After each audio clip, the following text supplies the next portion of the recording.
Hello everyone, hope you're all doing well today on this beautiful day today. I wanted to get on today and just talk about how people evolve in life and how they change, and how in one season of your life you're one person and then another season of your life you're someone totally different.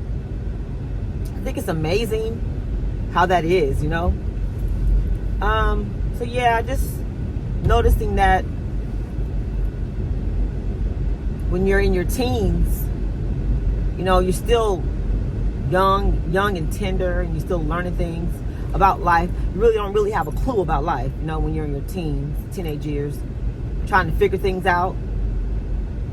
Then you get in your 20s and you think you got it figured out, and you're feeling yourself a little bit, and that 20-year-old person, kind of feels invincible. At least for me, I know I felt invincible at 20. I felt invincible at 20 years old. And then, you start getting into your later 20s, and life starts to, starts getting a little bit more real. And, in your late 20s, it starts to make it's making a little bit more sense, but you're still trying to figure it out.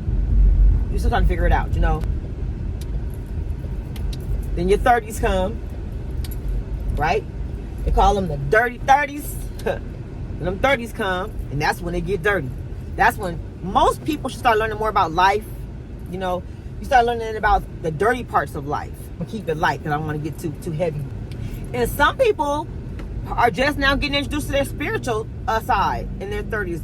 Some may have learned sooner, but others get into it in their 30s.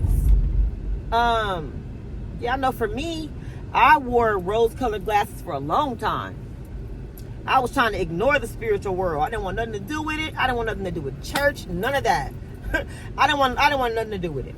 And it's really weird, because God knew that I was wearing rose-colored glasses for a long time. And he sent a lady to me and told me to take off the rose-colored glasses and to start paying attention. I couldn't believe he did that, because that's exactly what I was doing. I was ignoring everything.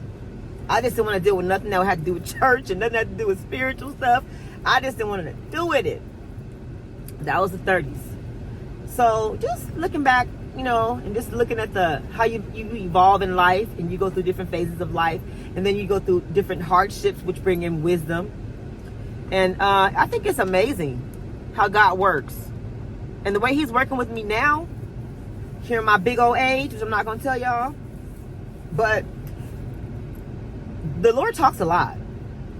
The Lord talks through bumper stickers, YouTube videos, affirmations. He talks, You have to just pay attention. Pay attention to subtle shifts in your day. Pay attention to subtle directions you take. All of a sudden, pay attention to that, because sometimes it can be God leading you, and then ask the Lord, is it him leading you? And he will send you confirmation. He's so amazing. He'll do something, the confirmation to back it. I love the Lord. And the older you get, the more not necessarily everybody, but for me, the older I got, the more in tune I got with the Lord. I got in tune with his voice.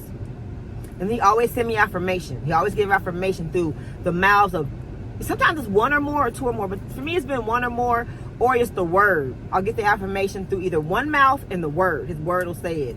I'll just get it. It's always going to be confirmation that what he just said or which way he's taking me has been confirmed. And I've noticed when I go that route, I walk that route, that's when it begins to, that's when I begin to see this is the route he took me on, because things are working out. They're working out. I'm not having pushback. I'm not having delay. I'm not having resistance. Things are flowing. So yeah, God is interesting. He's interesting. I don't totally understand God, and sometimes I have questions about why he's the way that he is.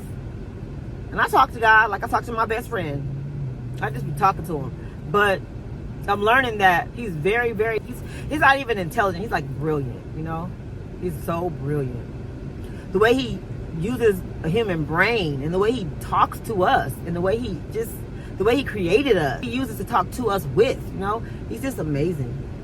God is amazing. And the cool part about it, I used to didn't even believe in God, y'all. I didn't even believe in God. At one point, I was an atheist. Yep.